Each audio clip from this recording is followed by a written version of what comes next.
ఈరోజు తెలంగాణ రాష్ట్రంలో ఒక కొత్త రాజకీయ శక్తిగా వస్తామని చెప్పి మేము గత కొన్ని నెలలుగా చెప్తూ వచ్చినాం. దానికి అన్ని రకాలైనటువంటి సాంకేతికపరమైనటువంటి చిక్కులు దాటుకుంటూ తెలంగాణ రక్షణ సేన పేరుతోని తెలంగాణ జాగృతి సంస్థను నడిపినటువంటి మేమందరం కూడా తెలంగాణ రక్షణ సేన అనే ఒక పొలిటికల్ ప్లాట్ఫామ్తోని తెలంగాణ ప్రజల ముందుకు రావడం జరిగింది. At the same time Telangana Jagruthi as an NGO అట్లానే కొనసాగుతుంది.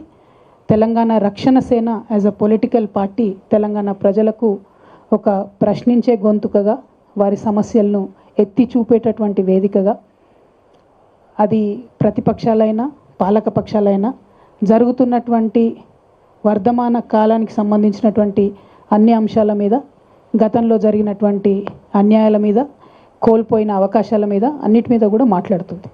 అయితే తెలంగాణ రక్షణ సేనగా మేము ప్రధానంగా కోరుకునేది సర్వోదయ తెలంగాణ సాధించాలని మా లక్ష్యం. సర్వోదయ తెలంగాణ అంటే ఏంటి? సర్వులకు ఉదయం రావాలి, అందరి జీవితాల్లో వెలుగులు రావాలి, తెలంగాణ రాష్ట్రాన్ని సాధించాలనే ఒక ఉక్కు సంకల్పంతో బయలుదేరినటువంటి రోజు కూడా మనందరి కళలు కూడా సర్వోదయ తెలంగాణ రావాలనే ఉండే. అందరికీ వెలుగులు రావాలి, అందరం బాగుండాలనేటటువంటి ఆలోచన. మరి సర్వోదయ తెలంగాణ సాధించాలంటే తెలంగాణ రక్షణ సేన ఎట్లా సాధిస్తుంది? దానికి టూల్, దానికి ఒక మార్గం, దానికి ఏంటిది వే అంటే మేము ఒక 5 అంశాలను ప్రాధాన్యత అంశాలుగా ఎన్నుకున్నాం. పాంచజన్యం అనేటటువంటి ఒక కార్యక్రమాన్ని తీసుకున్నాం.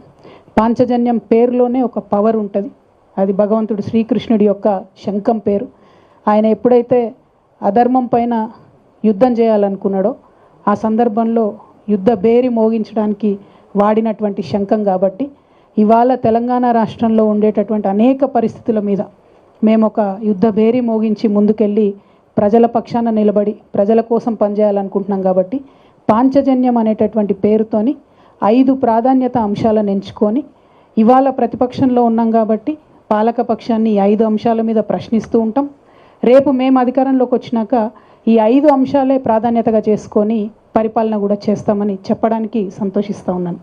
మరి పాంచజన్యంలో మొట్టమొదటి అంశం విద్యగా మేము ఎంచుకోవడం జరిగింది. ఇవాళ ఒక పేద మధ్యతరగతి ఇండ్లు చూసుకున్నట్టయితే విద్యకు వైద్యానికి కలిపి 60% పైచిలకు వాళ్ళ మొత్తానికి ఇన్కమ్ అంతా కూడా వెళ్ళిపోతుంది. 60% ఇన్కమ్ ఈ రెండిటికే పోయిన తర్వాత సేవింగ్స్కి కానీ, ఒక కొత్త వ్యాపారం చేసుకోవడానికి కానీ, ఒక చిన్న అసెట్ కొనుక్కోవడానికి కానీ, ఒక నగ కొనుక్కోవడానికి కానీ, అనుకోకుండా ఏదైనా ఎమర్జెన్సీ వస్తే చేసుకోవడానికి కానీ పేద మధ్యతరగతి ఇంట్లో ఒక రూపాయి కూడా మిగిలే పరిస్థితి లేదు. కాబట్టి విద్యను సంపూర్ణంగా ఉచితంగా ఇవ్వాలని మేము తెలంగాణ రక్షణ సేన నుంచి ఒక సంకల్పం తీసుకుంటున్నాం. ప్రభుత్వంలో ఆల్రెడీ ఉచిత విద్య ఉంది, కరెక్టే. కానీ ఇవాళ మెజారిటీ పిల్లలు 75% వరకు కూడా పిల్లలు ప్రైవేట్లో చదువుతూ ఉన్నారు.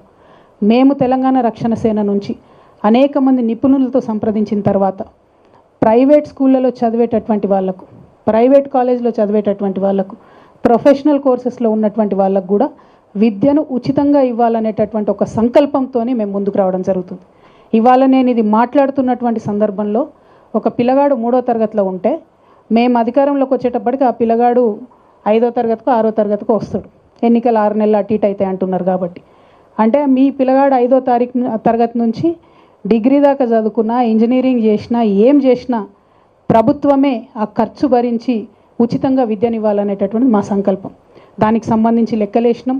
ఎన్ని పాఠశాలలు ఉన్నాయి, ఏ గ్రేడ్లో ఎన్ని పాఠశాలలు ఉన్నాయి, ఏ తరగతుల్లో ఎవరెవరు చదువుతూ ఉన్నారు, ఇటువంటి లెక్కలు అనేకం వేసిన తర్వాతనే చాలా స్పష్టంగా, చాలా నిర్దిష్టమైనటువంటి ప్రణాళికలు సిద్ధం చేసుకున్ననే నేను ఈ అనౌన్స్మెంట్ చేస్తూ ఉన్నా. మీరందరూ గత 20 సంవత్సరాల నుంచి నన్ను చూసిండ్రు. 27 ఏళ్ల వయసులో నేను ఉద్యమానికి వస్తే ఇప్పుడు నాకు 47 దాటి 48కి వచ్చిన. ఈ 20 ఏళ్లలో చెప్పిన మాట మీద నేను నిలబడి ఉన్న తప్పితే ఎప్పుడు వెనక్కి పోలే. ఎన్ని కష్టాలు వచ్చినా, ఎన్ని నష్టాలు వచ్చినా చెప్పిన మాట మీద, పట్టిన తువ మీద విడవకుండా నేను నిలబడి ఉన్నటువంటి వ్యక్తిని. కాబట్టి నేను ముఖ్యంగా మా అక్క చెల్లెలకు, తెలంగాణ వ్యాప్తంగా ఉన్న అక్క చెల్లెలకు మాటిస్తున్నా, ఉచిత విద్య ప్రైవేట్ స్కూల్లో చదువుకున్నా సరే, మీ పిల్లగాడు డాక్టర్ చదువుకున్నా సరే, ఇంజనీర్ చదువుకున్నా సరే, రాకెట్ సైంటిస్ట్ అయినా సరే, వారి